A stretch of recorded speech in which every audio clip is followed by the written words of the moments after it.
ராஜபக்சே அவர்கள் தற்போது இந்திய நாட்டிற்கு வருவதை தமிழ்நாட்டில் இருக்கிற தமிழர் அமைப்புகளும் இயக்கங்களும் தமிழக வாழ்வுரிமை கட்சியும் நாங்கள் அதை எதிர்த்து போராடுகிறோம் என்கிற கருத்தையும் தெரிவித்தோம். மேலும் மாண்புமிகு தமிழக முதலமைச்சர் அம்மா அவர்கள் உலகத்தில் வாழ்கின்ற தமிழர்களின் நம்பிக்கையாக இருக்கின்றீர்கள், நிச்சயம் நீங்கள் அவர்களுக்கு நல்லதை செய்ய வேண்டும் என்ற வேண்டுகோளை வைத்தோம். மாண்புமிகு முதலமைச்சர் அவர்கள் அதை புன்னகையோடு ஏற்றுக்கொண்டு எனது அடிப்படை கொள்கையில் நிச்சயம் மாற்றம் இருக்காது என்கிற நல்ல செய்தியை தெரிவித்திருக்கிறார். இதன் மூலம் நிச்சயம் மாண்புமிகு முதலமைச்சருடைய இந்த மகத்தான வெற்றி ஈழத் தமிழர்களின் வாழ்வில் ஒளியேற்றும் என்று தமிழக வாழ்வுரிமை கட்சி நம்புகிறது. அதற்காக மாண்புமிகு முதலமைச்சர் அவர்களுக்கு தன்னுடைய நன்றியையும் தெரிவித்துக் கொள்கிறது.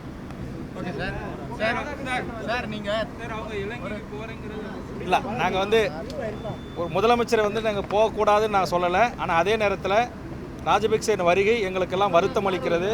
தமிழ்நாட்டில் இருக்கிற தமிழர் அமைப்புகளும் தமிழர் இயக்கங்களும் தமிழீழ ஆதரவாளர்களும் நாங்கள் அதை வன்மையாக கண்டிக்கிறோம் என்று நான் சொன்னேன். மேலும் அதற்காக தமிழக வாழ்வுரிமை கட்சியின் சார்பாக வருகின்ற 26ஆம் தேதி சென்னையில் மாபெரும் போராட்டம் நடைபெறும் என்றும் நான் மாண்புமிகு முதலமைச்சரிடத்தில் தெரிவித்தேன். அவரும் அடிப்படை கொள்கையில் நாம் சரியாக இருப்போம் என்றுதான் அவர் தெரிவித்திருக்கிறார். நீங்கள் தனியார் தொலைக்காட்சியில் ஒரு பேட்டி அளிக்கும் போது ராசா ராஜபக்சே வர்றது நல்ல விஷயம் சொல்லி ஏற்புடையதா அப்படின்னு கேட்குறேன். இல்லை, அதுதான் நான் சொல்லியிருக்கேன். ராஜபக்சே வருவதை தமிழக வாழ்வுரிமை கட்சி மிக வன்மையாக கண்டிக்கிறது, எதிர்க்கிறது. மேலும் 1.5 லட்சம் தமிழர்களை கொன்று குவித்த கொடியவனை இந்திய நாட்டின் பிரதமராக பொறுப்பேற்கின்ற அறுதிப்பெரும்பான்மையோடு ஆட்சி கட்டில் அமர இருக்கின்ற திரு நரேந்திர மோடி அவர்கள் அழைத்ததும் இந்திய அரசின் சார்பாக சார்க் மாநாட்டின் சார்பாக அவரை கலந்து கொள்ள அழைத்திருப்பது என்பது மிகவும் கண்டனத்துக்குரியது, கண்டிப்புக்குரியது. ஏனென்று சொன்னால் ராஜபக்சே அவர்கள் தற்போது சர்வதேச கூண்டில் ஏற்றி நிறுத்தி தண்டிக்கப்பட வேண்டிய ஒரு இனப்படுகொலையாளர், ஒரு போர் குற்றவாளி. அப்படிப்பட்ட ஒரு போர் குற்றவாளியை எடுப்பிலேயே பதவியேற்கின்ற விழாவிற்கே அவருக்கு சிவப்பு கம்பளம் விரித்து வரவேற்பது என்பதும் அவரை மத்திய அரசின் சார்பாக அழைத்திருப்பது என்பதும் ஒட்டுமொத்த உலக தமிழர்களின் கண்டனத்துக்குரியதாக இருக்கிறது. தமிழருடைய நெஞ்சில் ஏற்கனவே நாங்கள் ரணகலம் பட்டு மிகப்பெரிய ஒரு துயரத்தில் துன்பத்தில் ஆழ்ந்திருக்கிற தமிழர்களுக்கு மேலும் இது வேதனடிக்கக்கூடிய செயல். ஆக இந்த செயலுக்கு நிச்சயம் பாரதிய ஜனதா எதிர்காலத்தில் வருந்தும் என்று நாங்கள் நம்புகிறோம். இந்த பாரதிய ஜனதாவின் இந்த நடவடிக்கையை நாங்கள் வன்மையாக கண்டிக்கிறோம். காங்கிரசினுடைய அதே வெளிவர கொள்கையும் அதே பார்வையும் இந்தியாவின் புதியதாக பொறுப்பேற்கின்ற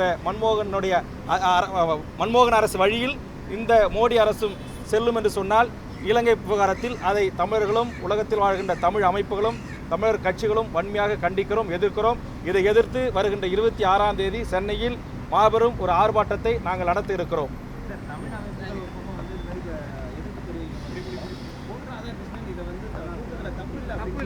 இல்லை, அதான் மேலும் பொன் ராதாகிருஷ்ணனுடைய அந்த கருத்தும் கண்டனத்துக்குரியது. பாரதிய ஜனதா கட்சியினுடைய தலைவர் திரு பொன் ராதாகிருஷ்ணன் அவர்கள் ராஜபக்சே அவர்களை பதவியேற்பு விழாவில் அழைப்பதில் என்ன தவறு இருக்கிறது என்று வினாவியிருக்கிறார். ஆனால் இங்கு தமிழ் மக்களின் உணர்வுகளுக்கு நேர் எதிராக, அதாவது காமன்வெல்த் மாநாடு இலங்கையில் நடைபெற்ற போது அங்கே கலந்து கொள்ளக்கூடாது என்று சொன்ன பாரதிய ஜனதா தலைவர்கள், ஆனால் இன்றைக்கு ஆட்சி அதிகாரத்திற்கு வந்தவுடன் அவருடைய நிலைப்பாடு மாறி இருக்கிறது. அது கண்டனத்துக்குரியது.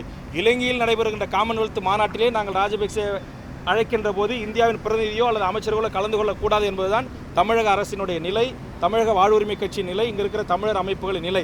ஆனால் அதற்கு நேர்மாறாக பாரதிய ஜனதா நடந்து கொள்வது என்பது கண்டனத்துக்குரியது. எதிர்வரும் காலத்தில் ராஜபக்சே இதுபோல சிவப்பு கம்பளம் விரிக்கின்ற நடவடிக்கைகளை தொடர்ந்து பாரதிய ஜனதா கையாளும் என்று சொன்னால் அவர்கள் நிச்சயம் தமிழர்களின் கோபத்துக்கு ஆளாவார்கள்.